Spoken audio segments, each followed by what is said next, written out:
할렐루야. 우리 금요 경배와 찬양 이 자리에 나오신 또 영상으로 함께 참석하시는 모든 분들에게 하나님의 크신 평강과 은혜가 함께 하시기를 바랍니다. 우리 옆에 계신 분들에게 한번 그렇게 한번 이야기하고 선포해 볼까요? 예배는 생명입니다. 한 번 더 인사하죠. 예배는 능력입니다. 6주간 특별히 금요 경배와 찬양 시간에 어떤 주제를 가지고 말씀을 전할까 고민을 하고 기도하다가 예배에 대한 부분들을 함께 쭉 살펴봐야 되겠다 그런 생각을 했습니다. 그래서 우리가 너무나도 잘 알고 너무나도 익숙한 예배지만 성경 안에서 말하는 예배가 어떤 것이고 또 그 예배가 어떤 모습으로 계속해서 그렇게 흘러왔는지를 우리가 이번 기회에 코로나19로 인해서 예배에 대한 다양한 또 생각과 또 특별한 환경들이 지금 조성이 됐잖아요. 그래서 과거에는 정말 상상할 수도 없었는데 지금 상황이 여의치 않고 힘들다 보니까 영상으로 예배를 대처하기도 하고 또 서울의 어떤 교회들 같은 경우는 아예 토요일 날 예배를 신설을 해서 주일 날 다 참석을 못하니까 분산시켜서 토요일 날도 아예 예배를 그렇게 지금 드리고 있어요. 과거에는 정말 상상도 할 수 없었던 그런 거죠. 그래도 되나? 영상으로 계속 이렇게 예배를 드려도 되나? 뭐 이런 여러 가지 고민들 있는데 아무튼 하나님께서 예배에 대한 어떤 정말 깨달음을 우리가 얻기를 원하시는지 이런 부분에 대해서 우리가 같이 한번 계속 좀 시리즈로 함께 좀 나누기를 원합니다. 오늘 함께 살펴볼 말씀은요, 히브리서 9장 1절에서 8절까지 말씀인데요. 히브리서 9장 1절에서 8절까지 말씀 우리 한 절씩 교독하겠습니다. 제가 먼저 1절 읽겠습니다. 첫 언약에도 섬기는 예법과 세상에 속한 성소가 있더라. 예비한 첫 장막이 있고 그 안에 등잔대와 상과 진설병이 있으니 이는 성소라 일컫고 또 둘째 휘장 뒤에 있는 장막을 지성소라 일컫나니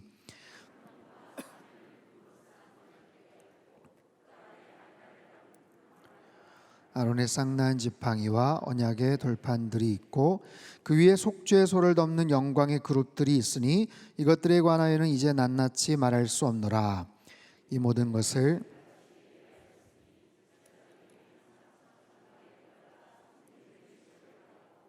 오직 둘째 장막은 대제사장이 홀로 1년에 한 번 들어가되 자기와 백성의 허물을 위하여 드리는 피 없이는 아니하나니 성령이 이로써 보이신 것은 첫 장막이 서 있을 동안에는 성소에 들어가는 길이 아직 나타나지 아니한 것이라.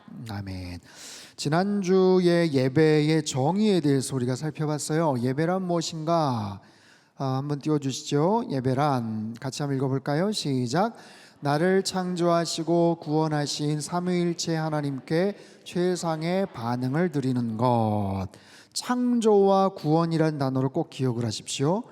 창조와 구원.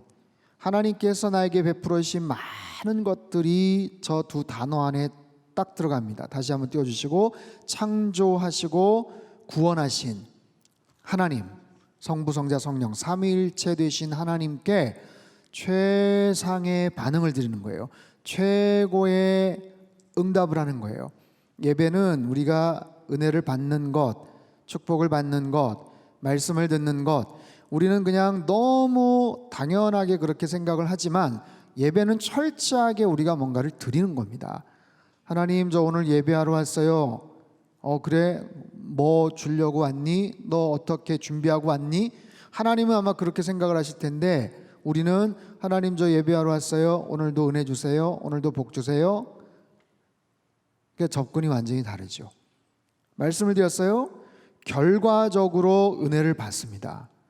그죠? 결과적으로 예배를 잘 드리고 나면 하나님의 크신 위로와 축복을 받아요.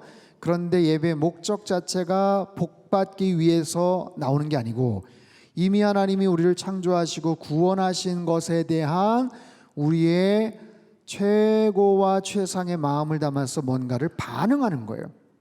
응답하는 겁니다. 어떻게 응답을 하고 어떻게 여러분 반응을 하시겠습니까? 오늘 이 저녁에 어떻게 여러분 반응하시고 응답하시겠어요? 예배가 시작됐죠? 지금 설교하는 이 시간부터 이제 예배가 시작입니다가 아니에요. 그 전에 했던 찬양은 준비 찬양인가요? 그렇지 않죠. 옛날에 그런 막 표현들을 했어요. 다 같이 우리 준비 찬양하고 이제 뭐 하겠습니다. 찬양은 준비 찬양이라는 게 없죠. 찬양 그 자체가 예배의 굉장히 핵심적인 그런 내용이죠. 찬양의 가사와 고백들, 지금 여러분 열정적으로 안겔로스 찬양팀과 우리 김영길 목사님 열정적으로 찬양할 때 여러분 어떤 모습으로 찬양을 드리셨나요? 이건 잘 모르는 노래인데, 모르는 찬양인데, 이건 통과, 딴 거 스마트폰 한번 이렇게 보고 이거는 좀 아는 곡인데, 여러분 그렇지 않아요. 새 노래로 하나님께서는 우리 보고 찬양을 하라고 하셨어요. 새 노래로, 새 노래로. 내가 새로운 노래, 낯선 노래라고 해서 마음이 딱 닫히고 모른다고 해서 그게 아니라 새로운 노래. 내가 이전까지 몰랐던 찬양인데 이거 들어보긴 했는데 제대로 한번 불러본 적이 없었다. 그러면 정말 적극적으로 하나님을 찬양하는 거. 그 가사의 내용은 다 성부, 성자, 성령, 그 하나님의 주권, 하나님의 신실하심, 하나님의 역사, 나를 향하신 하나님의 계획, 하나님의 창조와 구원의 놀라운 섭리들을 그 가사를 통해서, 곡을 쓰고 가사를 붙인 어떤 믿음의 동역자들, 믿음의 선배들이 정말 깊은 묵상과 삶의 체험을 통해서 우러나오는 그 가사가 어떤 소절, 어떤 단어 부분에서는 나랑 쫙 일치가 될 수 있는, 그럴 때 그냥 말할 수 없는 찌릿한 감동. 예, 맞습니다. 예, 제가 그 마음이에요. 하나님, 제가 그런 마음이에요. 요즘 그래서 제가 하나님 찬양합니다, 사랑합니다.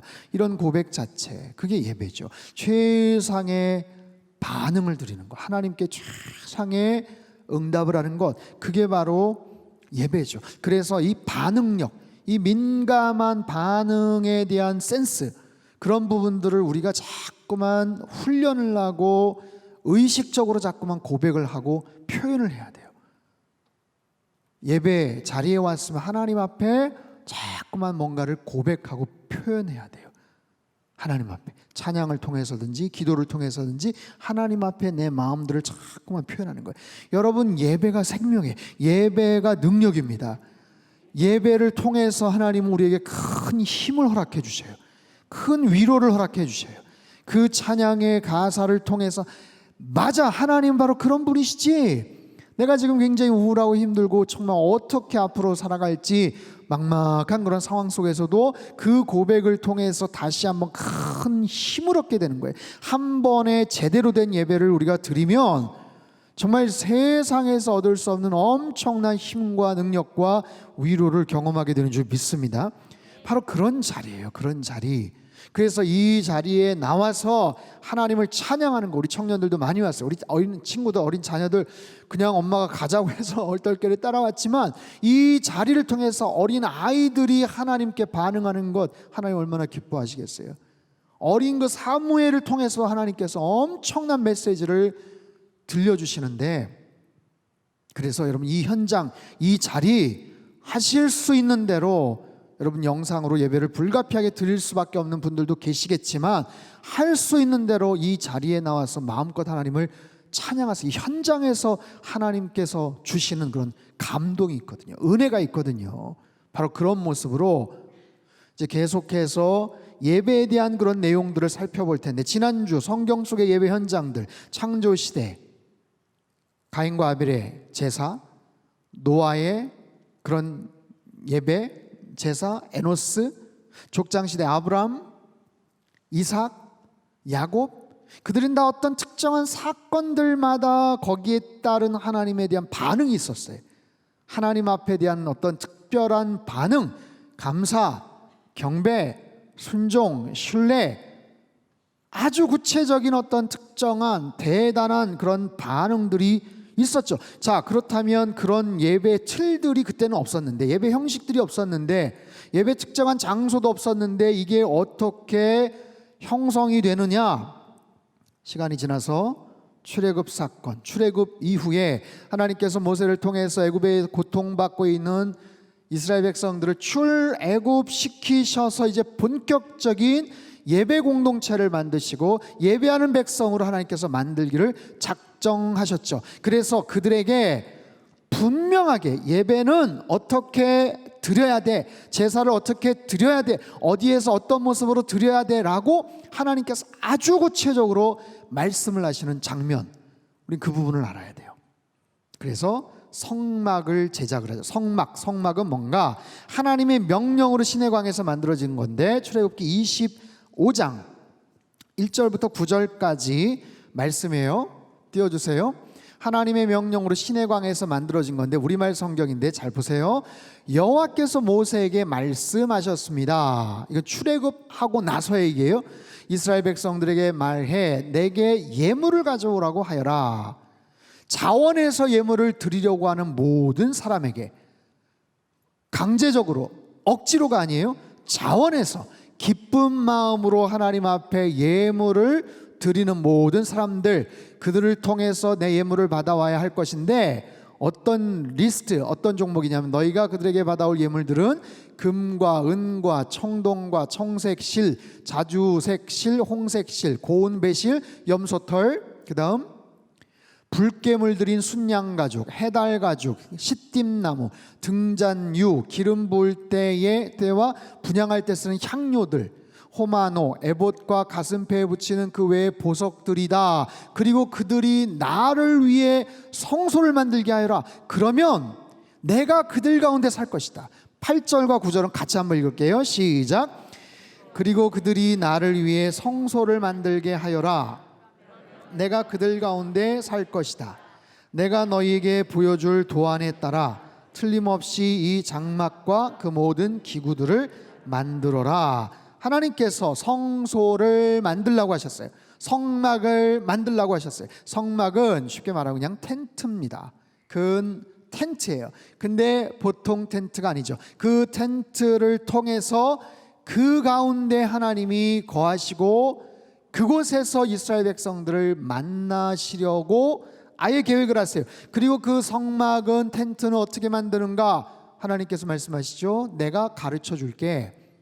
내가 설계도를 줄게. 내가 어떤 식으로 만들어야 되는지를 알려줄게 라고 도안, 방법, 설계까지 아주 구체적으로, 이 내용이 출애굽기 25장에 31장까지 아주 구체적으로 하나님께서 말씀을 하세요. 근데 계속 진행이 되다가 32장서부터 34장은 그만 이스라엘 백성들이, 모세가 오랫동안 시내산에서 안 내려오니까 금송아지를 섬기면서 한바탕 정말 악한 행동들 하죠. 그래서 하나님께서 어마어마하게 화를 내시고 하마터면 거기서 그냥 완전히 끝장이 날 뻔했죠. 그런 이야기가 잠깐 나오고 다시 35장부터 출애굽기 40장 마지막까지는 그 성막을 짓는, 만드는 그 과정들이 계속 나와요. 그래서 출애굽기도 창세기 말씀 쭉 읽고 출애굽기까지 쭉 재밌게 읽다가 홍해바다 건너고 막 이러는데, 사실 이제 19장, 20장 이후서부터는 막 굉장히 복잡하고 어려운 얘기가 나와요. 어렵죠. 여러분, 설계도를 봐도 어려운데 그 설계도를 구두로 설명을 한 내용을 내가 그거를 읽으니 그거 얼마나 어려워요. 바로 그런 얘기예요. 그래서 그 성막이 만들어지는데 그 성막을 누가 만드는가? 만드는 사람까지도 하나님이 지목하십니다. 자, 출애굽기 31장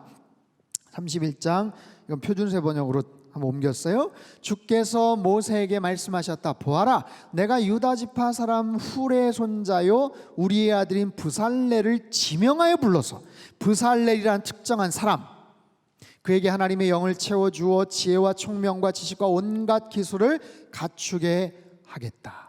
특별한 장인인 거예요, 저 사람이. 그가 여러 가지를 생각하여 그 생각한 것을 금과 은과 놋으로 만들게 하고, 그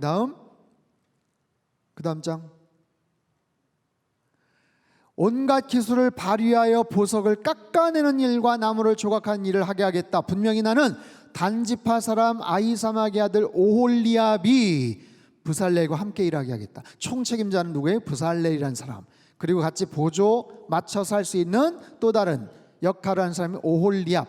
그리고 또 다른 기술이 있는 모든 사람에게 지혜를 더하여 그들이 내가 너에게 명한 모든 것을 만들게 하겠다라는 거예요. 브살렐과 오홀리압이란 특정한 사람 지목하셔서 그들에게 원래 하나님이 특별한 재능을 주셨겠죠. 근데 거기다가 더 큰 지혜와 총명과 재능을 주셔서 이 성막을 아예 제작하게끔 하신 거예요. 그 모든 것을 책임을 지고 만들게 하셨어요. 듣도 보도 못했던 처음 보는 그 일들 작업들을 해서 그걸 거의 6개월 동안 만들어서 출애굽하고 나서 그 다음 2년 되던 1월 1일에 그 성막을 봉헌을 합니다. 다 만들어서. 자, 그 성막이 어떻게 구성이 되었는가? 자, 여러분 뭐 많이 아마 또 보셨던 그림인데 앞에 성막의 이 크기, 성막 전체는 이제 큰 뜰이 있어요. 뜰이나 성막 평면도인데 그래서 그 뜰 100규빗, 규빗이라는 것은 사람 손가락에서부터 팔꿈치까지의 길이를 규빗이라고 합니다. 보통 성인 45cm에서 길면 한 50cm 그렇게 카운트를 하면 됩니다. 아주 쉽게 잡으면 100규빗이면 50m예요. 50m. 이쪽으로 쭉 50m. 그리고 또 50규빗이죠? 그럼 25m. 25m와 50m짜리 큰 텐트, 막사 같은 거를 이렇게 딱 짓는 거예요. 그리고 그 안에 번제단, 물두멍, 그리고 또 다른 그 성소와 지성소가 나오는데 이거는 영상을 하나 준비했어요. 영상. 이 영상은 뭐냐면 그 기독교 채널 C 채널에서 한번 소개가 됐던 성지가 좋다라는 그 동영상인데 여기 나오시는 설명하시는 목사님은 이강근 목사님이라고 하셔서 이제 장신대 나오셨고 히브리 대학에서 박사과정 다 마치셨고 아무튼 이쪽 방면에서는 최고의 전문가예요. 그래서 이스라엘 그쪽에 오랫동안 거주하시고 이스라엘 그쪽에 팀나라는 곳에 이분이 만든 건 아닙니다. 이스라엘에서 만들어 놓은 성막 실제 사이즈를 인터뷰를 하고서 구석구석 소개를 하는 그런 영상인데 영상을 한번 잠깐 먼저 보시죠. 네. 광야에 이 하나님께서 모세에게 만들라고 한 그 사이즈 그대로 만들어 놓은 것입니다.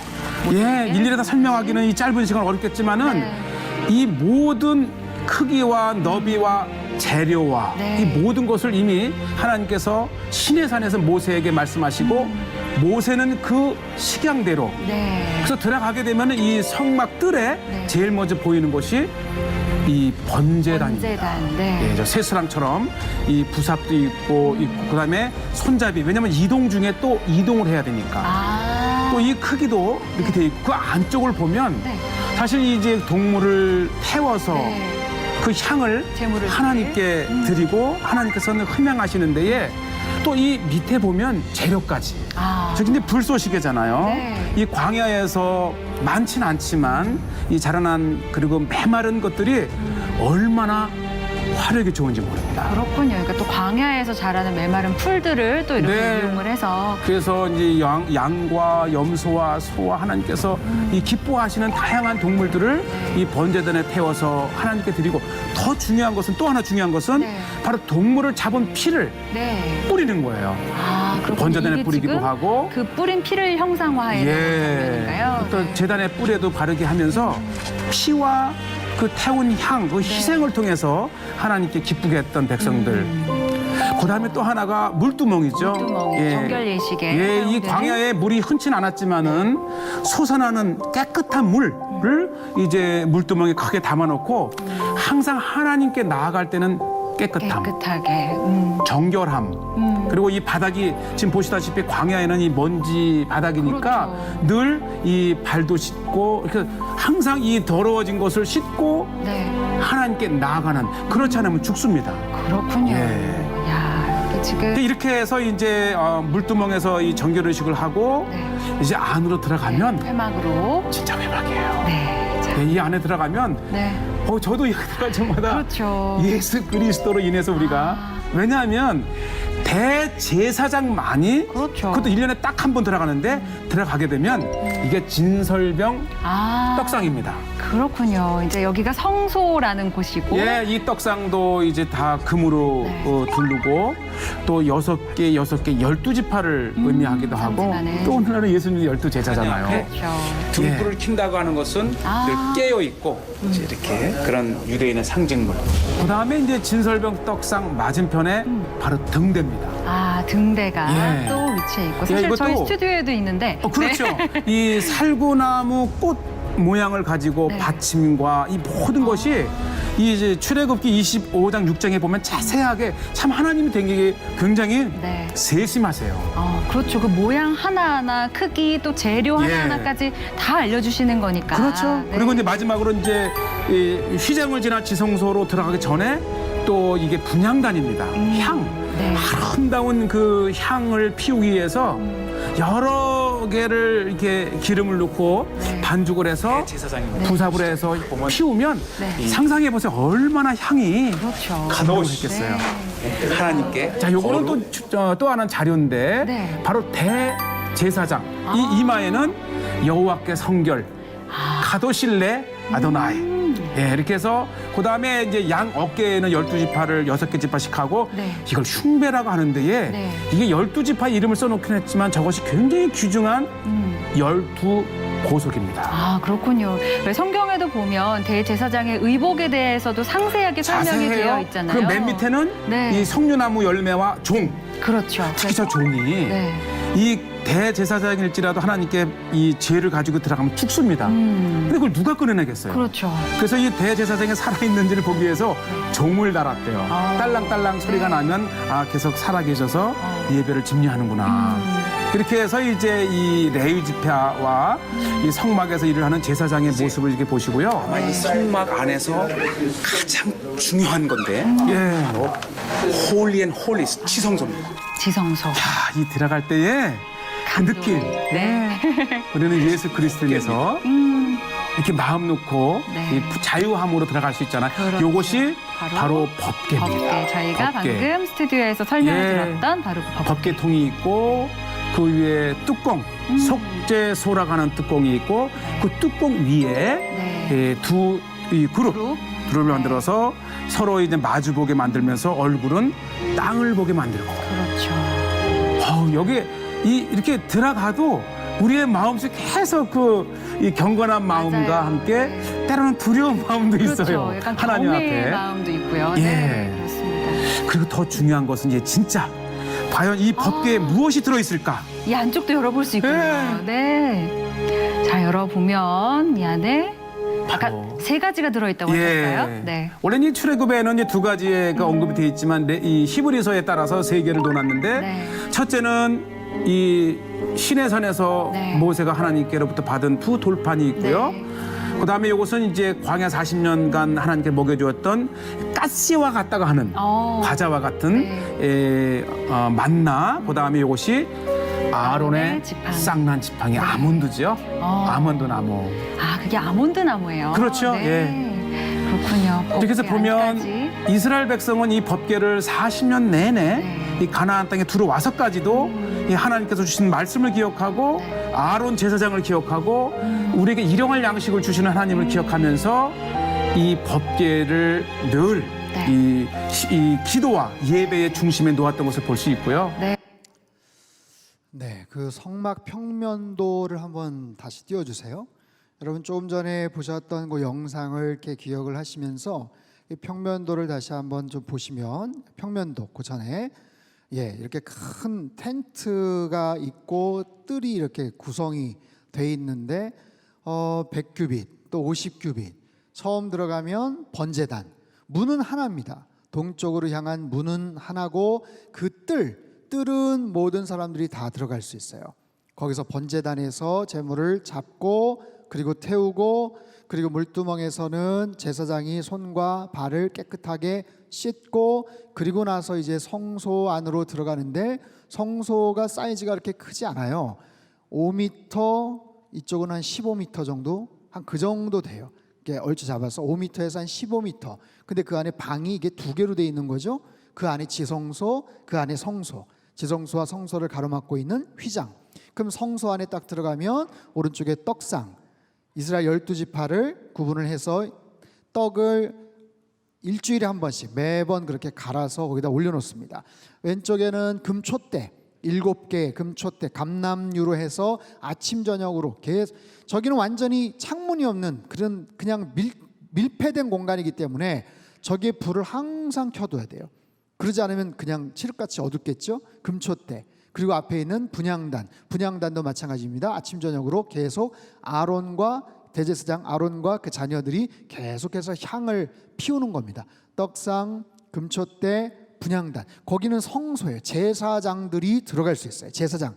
그런데 1년에 한 차례씩 그 안에 지성소, 성막, 휘장을 걷고 지성소 안에 대제사장이 모든 백성들의 죄를 다 가지고 그 안으로 들어가는, 거기서 하나님을 만나는 거죠. 그 안에 언약궤가 있고 법궤가 있고, 아까 보신 것처럼 법궤 안에 3가지, 아론의 쌍난 지팡이, 만나를 담았던 금항아리, 그리고 십계명 돌판, 그 천사 그룹 날개를 쭉 덮고 있는, 그게 시은좌 속죄소인데, 거기에서 하나님께서 이스라엘 백성과 만나겠다라는 거예요.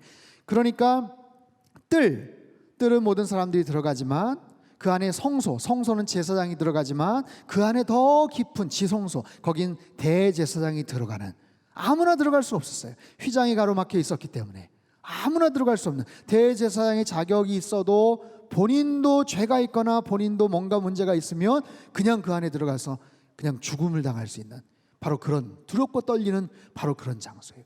자, 그러면은 이 성막을 통해서 어떤 일들이 벌어지는가? 제사를 드리죠. 제사를 하나님 앞에 드리는 거예요. 5가지 중요한 제사들이 레위기 1장에서 5장까지 나오는데, 한번 띄워주세요. 자, 한번 따라해 볼까요? 번제, 소제, 화목제, 속죄제, 속건제. 여기 굉장히 다양한 제물의 종류, 또 신분에 따라서 이런 것들이 많지만 너무 복잡하니까 아주 쉽게, 번제는 몸을 바치는 거예요. 몸을 바친다고 생각하시면 됩니다. 이거는 완전히 태워버리는 것, 완전히 태워버리는 것. 가죽을 제외한 모든 것은 다 태워버려요. 고기를 잘 자르고 그렇게 해서 먹고 싶은 부분들을 같이 나눠 먹는 게 아니에요. 그 완전히 태워버리는 거예요. 가죽을 벗겨 각을 떠서 완전히 불살라버리는 완전한 헌신. 이건 헌신의 의미입니다. 하나님 앞에 헌신하겠습니다. 근데 헌신한다고 말은 했는데 30%만 헌신하겠습니다. 그렇지 않죠. 저는 70% 헌신하겠습니다. 야, 30보다 70이 낫네, 네가 낫다야. 그게 아니라 하나님께 헌신하겠습니다라는 건 100%의 헌신, 바로 그런 의미에서 번제, 하나님을 향한 헌신의 제사가 바로 번제입니다. 소제는 뭐냐 하면 곡물로 드리는 그런 제사예요. 곡식, 곡물로 드리는, 이거는 내 마음을 다해서 주님을 섬기겠습니다 라는 바로 그런 의미. 그래서 번제나 화목제나 속죄제, 속건제는 이제 짐승들, 그리고 거기에 따라서 소나 양이나 염소나 자기 형편에 따라서 이렇게 드릴 수도 있는데, 정말 드리고 싶은데 너무 형편이 어려워요. 너무 생활이 어렵고 이런 사람들의 경우는 드리고 싶지만 드릴 수 있는 것이 없다. 그러면 곡물로 드릴 수 있어요. 곡식. 정말 그것까지도 없다. 그럴 수 있을까 싶은데, 정말 그렇게라도 드릴 수 있는 그런 방법들을 하나님께서 마련해 주신 거예요. 그래서 이 소제라는 것은 소제만 가서 따로 드릴 수도 있지만, 번제를 드릴 때 소제도 같이 해서 그렇게 드릴 수도 있어요. 근데 다양한 곡물이 있지만 거기에 항상 소금, 이것도 마찬가지예요. 하나님을 향한 나의 순수한 봉사, 섬기겠습니다 라는 어떤 그런 마음, 번제의 의미하고도 아주 흡사합니다. 근데 항상 소금을 항상 넣어서 드려야 되고, 꿀이나 누룩은 들어가면 안 돼요. 꿀은 뭔가를 달콤하게 만드는 거예요. 누룩은 뭔가를 부풀리는 거예요. 내가 주님을 사랑합니다, 하나님께 헌신하겠습니다 라고 하면서 그거를 포장을 그럴듯하게 하면 안 된다는 거고, 그리고 누룩, 부풀리면 안 된다는 거예요. 바로 그런 의미가 담겨져 있는 게 두 번째 소제라는 그런 제사. 세 번째 화목제는 뭐냐면 삶을 바치는 거예요. 화해의 표현, 하나님과의 화목, 이웃들과의 화목. 제사를 드리고 나서 같이 그 제물을 나눠 먹을 수 있는 그 제사가 바로 이 화목제입니다. 이거는 하나님과 더 좋은 그런 관계들을 앞으로 맺고 하나님께 헌신하겠습니다, 그런 의미. 또 이웃들과의 그런 수평적인 관계에서 더 내가 마음을 넓혀서 이웃들을 더 사랑하겠습니다, 섬기겠습니다, 바로 그런 의미에서의 제사가 바로 화목제. 이 세 가지는요 의무제사가 아니에요. 이거는 본인이 자원해서 자발적으로 드릴 수 있는 거예요. 안 드린다고 하나님 막 뭐라고 하시는 거예요? 너 요즘 뜸하다? 너 6개월 전에 하고 지금까지 안 했지? 뭐라고 하시는 거 아니에요. 이거는 그야말로 자원해서 원하는 사람만 드릴 수 있는 거예요. 근데 네 번째, 다섯 번째는 이거는 의무적으로 꼭 드려야 되는 거예요. 왜냐하면 속죄제라는 것은 보세요, 하나님과 관련된 계명을 범했을 때 용서를 구하는 의미에서의 죄입니다. 그래서 어떻게 보면 이 제사법의 가장 핵심이기도 한 게 이 속죄제. 속건제는 비슷한데 뭐가 차이가 나냐면 속건제는 배상을 한다는 의미예요. 내가 누군가에게 잘못을 했는데 하나님 앞에 잘못했습니다, 용서해 주세요 하면 끝나는 게 아니잖아요. 잘못했으면 그 사람에게 뭔가를 배상을 해야죠. 손해배상을 해야죠. 손해배상을 할 때는 지난번에 내가 이거 잘못했는데 그대로 갚는 것, 그것만이 아니고 갚는 거에다가 플러스 5분의 1을 더해서 갚아요.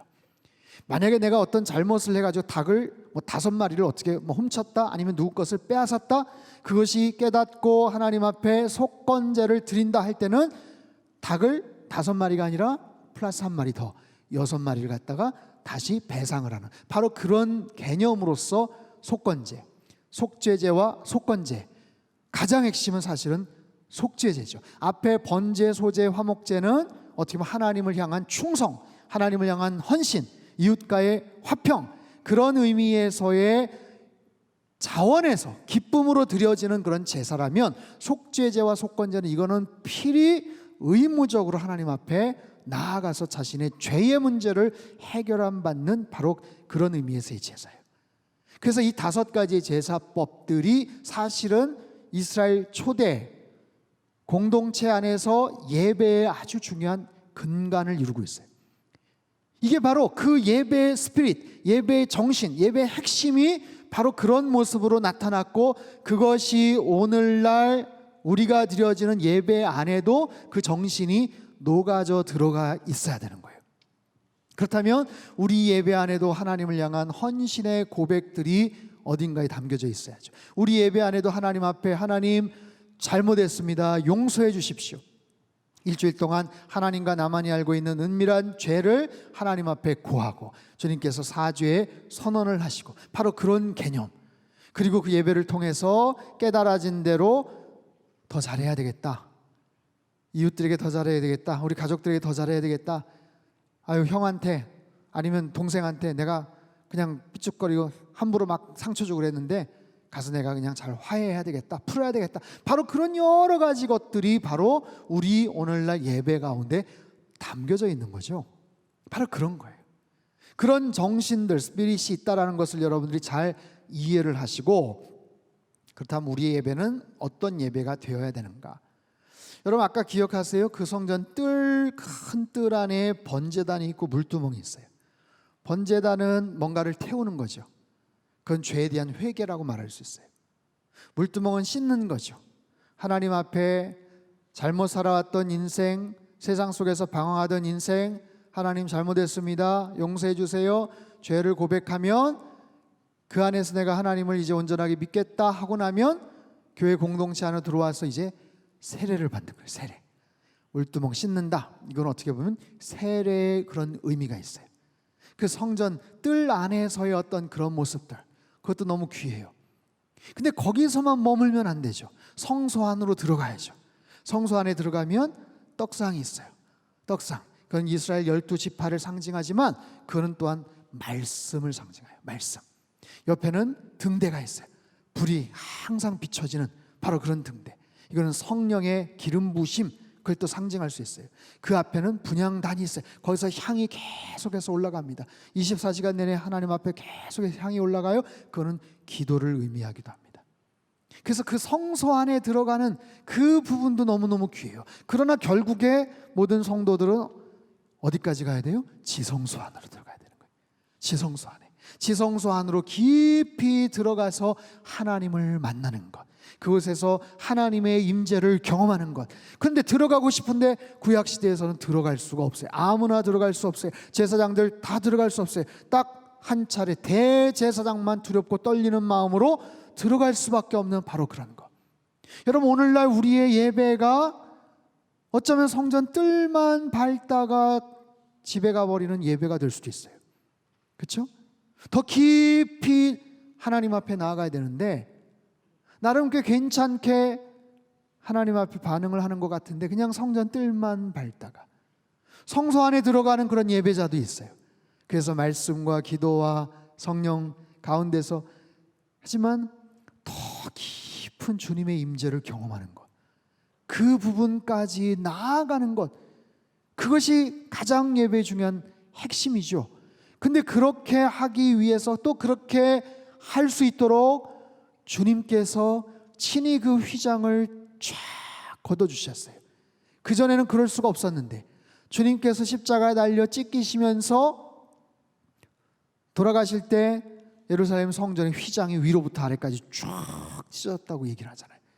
그럼 이제 누구든지 그 안으로 들어갈 수 있는 거예요. 지성소 안으로 들어갈 수 있는 것, 바로 그런 의미를 히브리서 아까 우리가 읽었던 9장의 내용은 이렇게 밝히고 있어요. 우리말 성경인데 자, 한번 띄워주세요.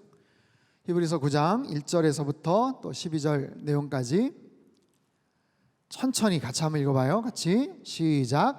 첫 언약에도 예배 규례들과 세상에 속한 성소가 있었습니다. 첫 번째 장막이 세워졌는데 그 안에는 촛대와 상과 진설병이 있었습니다. 이곳은 성소라고 불립니다. 그리고 두 번째 휘장 뒤에는 지성소라고 불리는 장막이 있습니다. 이곳에는 금으로 만든 분향제단과 전부를 금으로 입힌 언약궤가 놓여 있습니다. 이 언약궤 안에는 만나를 담은 금항아리와 아론의 쌍난 지팡이와 언약의 돌판들이 있습니다. 그리고 그 위에는 속죄소를 덮고 있는 영광의 그룹들이 있는데 이것들에 대해 지금 자세히 말할 수는 없습니다. 이 모든 것이 이렇게 갖춰졌고 제사장들은 항상 첫 번째 장막으로 들어가 제사를 행합니다. 그러나 두 번째 장막 안에는 대제사장만이 1년에 단 한 번 들어가는데 피가 없이는 절대로 들어가지 못합니다. 이 피는 그 자신을 위하고 또한 백성이 알지 못하고 지은 죄를 위한 것입니다.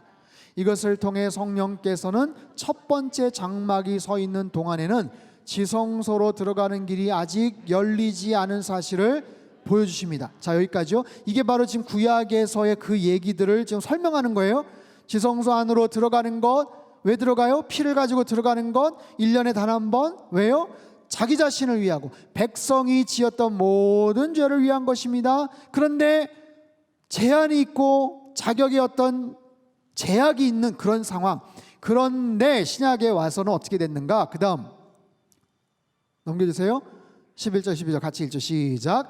그러나 그리스도께서는 이미 이루어진 좋은 것들의 대제사장으로 오셨습니다. 그는 손으로 짓지 않은 곧 피조물에 속하지 않은 더 크고 더 완전한 장막으로 들어가셨습니다. 그는 염소와 송아지의 피가 아닌 자신의 피로 단번에 지성소로 들어가셔서 영원한 구속을 완성하셨습니다. 아멘. 바로 그런 거예요. 여러분, 구약의 성막의 이 복잡한 이야기들이 신약에 와서 어떻게 연결이 되는가, 그리고 그 성막을 어떻게 대제사장의 그 소나 양의 피를 가지고 들어가는 그런 상황 속에서도 하나님께서 용서를 해주셨는데 예수 그리스도의 그 거룩한 보혈로 말미암아 휘장을 찢고 만드신 단번에 영원한 하나님 안으로 들어갈 수 있는 그런 화목의 길을 열어주셨기 때문에 우리는 어떻게 해야 된다? 그 주님의 보혈의 공로를 힘입어서 예배를 드릴 때마다 주님 앞에, 하나님 앞에 더 깊은 지성소를 향해서 나가야 되는 것, 이것이 하나님께서 기뻐하시는 바른 예배인 줄로 믿습니다.